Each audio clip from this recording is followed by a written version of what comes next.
नमस्कार मंडळी, मी दिव्या पुन्हा एकदा तुम्हा सर्वांचे खूप सारे स्वागत करते माझ्या यूट्यूब चॅनलमध्ये। आशा करते सर्वजण मस्त मजेत आणि आनंदात असाल।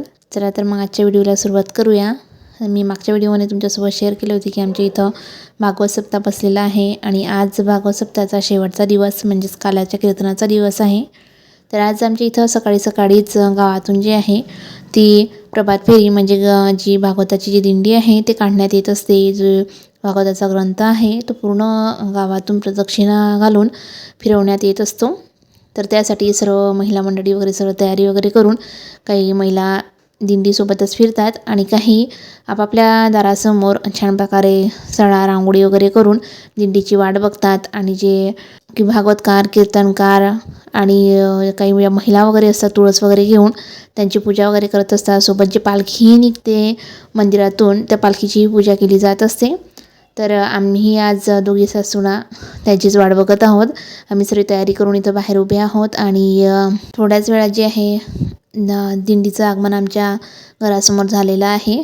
आणि जे महाराज वगैरे आहेत ते सर्वात आधी येतात आणि त्यांच्यानंतर मागे पालखी येत असते। तर महाराज मंडळी आलेले आहेत, त्यांचं पाय वगैरे धुवून स्वागत करण्यात आलं, त्यांना गंधपुष्प वाहण्यात आले आणि त्यानंतर मग पालखी आली तर पालखीचीही इथं पूजा वगैरे करण्यात आली।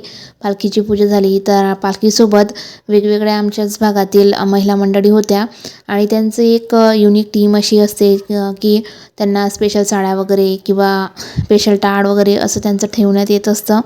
तर इथंही वेगवेगळ्या गावच्या ज्या महिला होत्या त्यांचा एक ग्रुप होता, त्या ग्रुपच्या वेगवेगळ्या साड्या अशा तिथं देण्यात आलेल्या होत्या त्यांना।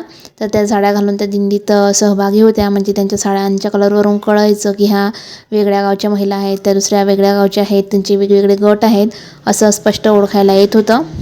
तर चला आपण बघू शकतात किती भक्तिमय असं वातावरण झालेलं आहे। सर्वजण छान प्रकारे भक्ती रंगात रंगून गेलेले आहेत आणि माझ्या सासूबाईंचं सुरू आहे ते प्रत्येकाची पूजा वगैरे करणं आणि नमस्कार वगैरे करणं। तर चला त्यांनी सर्वांची पूजा वगैरे केली, दिंडीचीही पूजा झाली आणि पालखीचीही पूजा झाली आणि आमच्याच चौकामध्ये शुभम आणि त्याचे फ्रेंड वगैरे सर्वांनी मिळून छान प्रकारे सर्व जे वारकरी होते त्यांच्यासाठी फराळाचं ठेवलेलं होतं।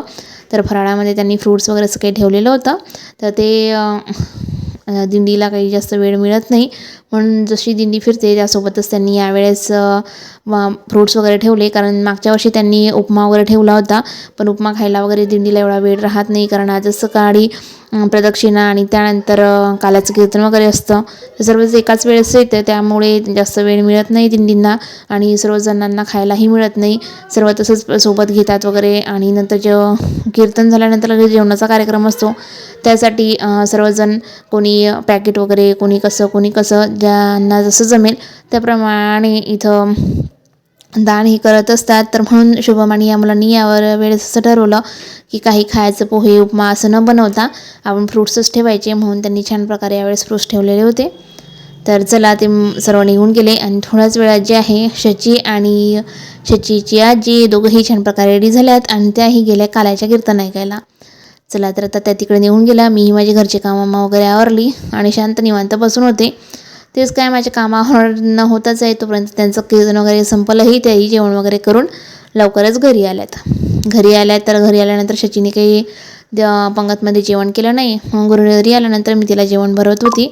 तिचं जेवण भरणं चालूच होतं तर तेवढ्यातच तिचे बाबाही आलेत आणि बाबाला बघून बाईला खूपच खुशी झाली, कारण शचीचे बाबा 2-3 दिवस झाले त्यांच्या साईडचं थोडं काम होतं त्यानिमित्ताने बाहेरगावी गेलेले होते। तर आज ते घरी आले तर बाबांना बघून शची खूपच खुश झालेली आहे आणि बाबांनी तिच्यासाठी छान अशी पिगी बँक आणलेली आहे आणि पिगी बँक बघून तर बाई जास्तच खुश झाली।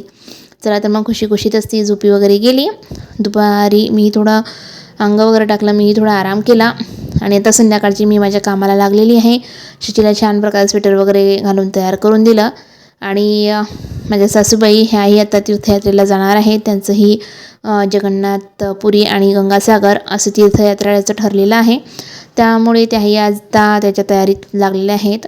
तर त्यांच्याकडे मोठी बॅग नव्हती, ट्रॉली बॅग, म्हणून शचीचे बाबा मार्केटमध्ये गेले आणि त्यांच्यासाठी छान अशी ट्रॉली बॅग घेऊन आलेले आहेत।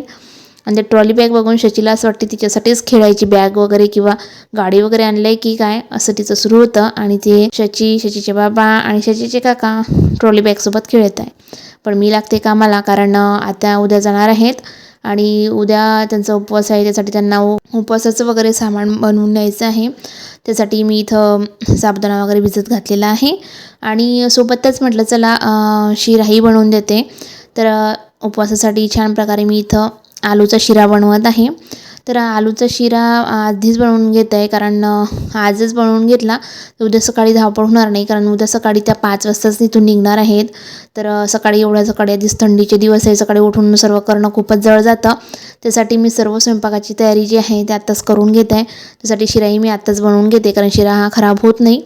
म्हणून मी इथं 1 किलो आलू घेतलेले आहे आणि सर्व आलू जे आहे ते छान प्रकारे धुवून घेतले, त्याचे छोटे काप करून घेतले आणि आता सर्व आलू मी इथं कुकरमध्ये 10 मिनटं शिजवायला ठेवून देत आहे. 10 मिनटातच आपले आलू जे आहे ते व्यवस्थितपणे शिजून येत असतात आणि त्यामध्ये मुबलक असं पाणीही टाकलेलं आहे, कारण पाण्याचं प्रमाण जर कमी झालं तर आलूला खाली जळायची वगैरे भीती असते.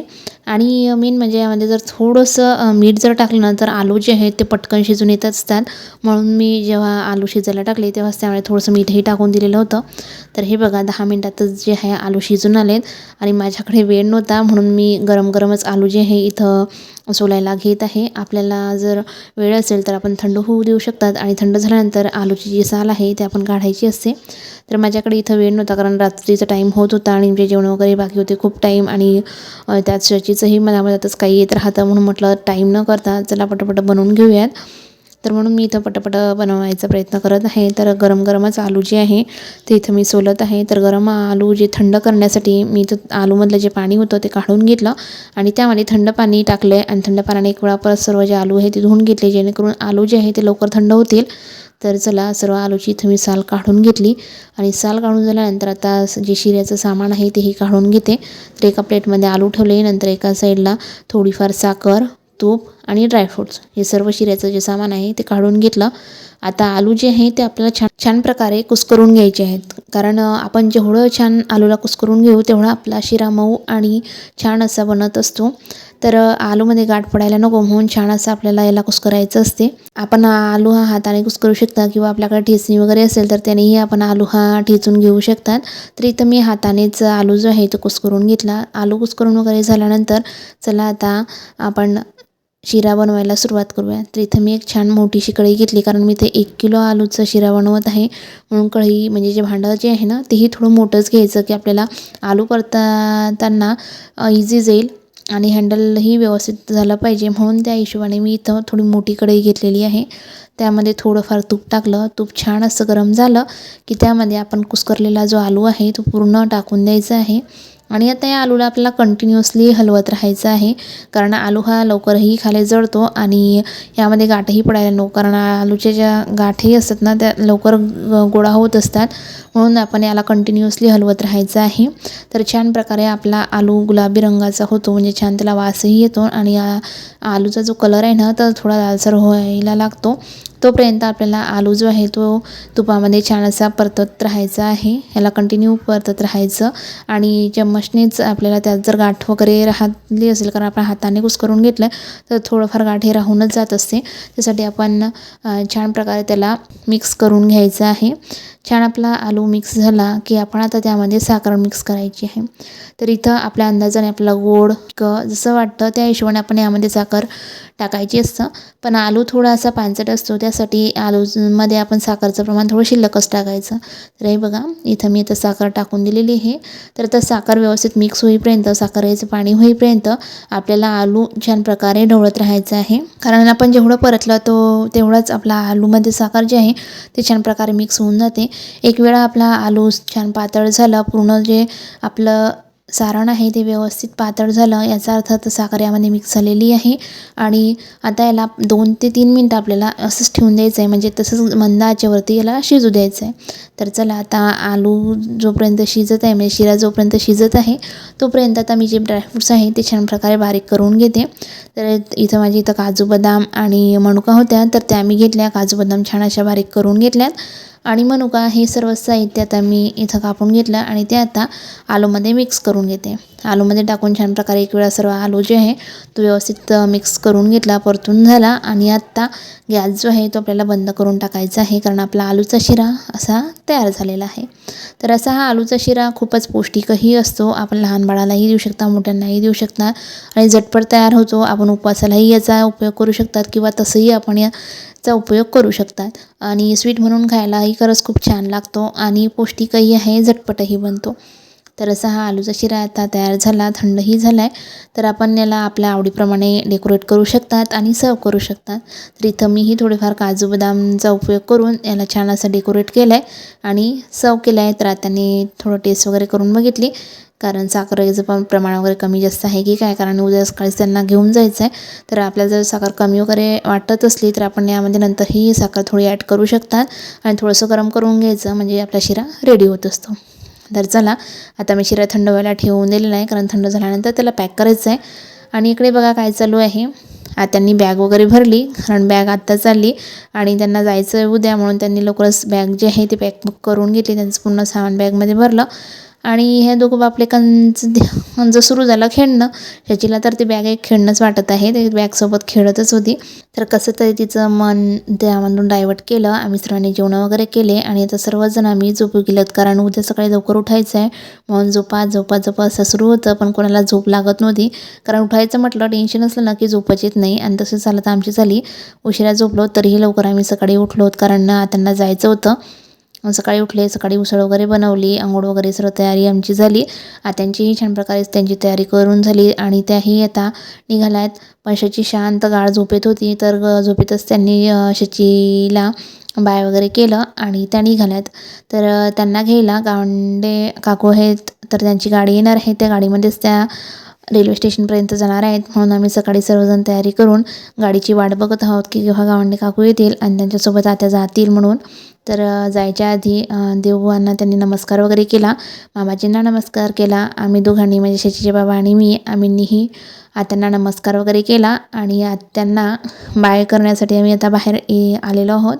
तर बाहेर येऊन मी वाट बघत आहेत की काकू आले का, काकू आले का, कारण बाहेर खूप गडद असा अंधार आहे, कारण आता सकाळचे 4:30 पावणे 5 वाजलेले होते आणि तोपर्यंत आम्ही सर्व कामं वगैरे करून, म्हणजे त्यांचा डबा वगैरे आणि माझी अंघोळ देवपूजा वगैरे सर्व झालेलं होतं आणि वाट बघत होते, तोच गावंडे काकू आल्यात। आणि गावंडे काकूची सून मुलगा हे त्यांच्यासोबत होते, ते त्यांना सोडवायला चाललेले होते। तर गाडीमध्ये जास्त जागाही नव्हती आणि सकाळचा टाईम होता, म्हणून आम्ही दोघंही गेले नाही, नाहीतर आम्ही समजा त्यांना रेल्वे स्टेशनपर्यंत सोडायला गेलो असतो। तर दरवर्षी आता जातात, तर शचीचे बाबा त्यांना सोडायला जात असतात, पण यावर्षी गावंडे काकू त्यांचा मुलगा सून होते, म्हणून आम्ही त्यांना सोडायला गेलो नाहीत। तर चला, तर शेवटी जाताना गावंडे काकूंना आम्ही नमस्कार वगैरे केला, काही त्यांनीही फोटोशूट वगैरे आम्ही केले आणि शेवटी फायनली त्या आता घरून निघालेल्या आहेत। तर त्यांचा हा जो जगन्नाथपुरी आणि गंगासागरचा प्रवास आहे तो आनंदात जाओ हीच ईश्वरचरणी प्रार्थना करते आणि आजचा जो व्हिडिओ आहे तो यासोबतच संपवते। चला तर मंडळी, आशा करते आजचा व्हिडिओ तुम्हा सर्वांना आवडला असेल। व्हिडिओ आवडल्यास व्हिडिओला लाईक करा, कमेंट करा, सोबतच शेअर करायला विसरू नका। चला मग पुन्हा भेटूया अशाच एका नवीन व्हिडिओसोबत। तोपर्यंत माझ्या चॅनलवर नवीन असाल तर चॅनलला सबस्क्राईब करा आणि तुमच्या फ्रेंड सर्कलमध्ये शेअर नक्की करा। चला मग पुन्हा भेटते, तोपर्यंत बाय बाय।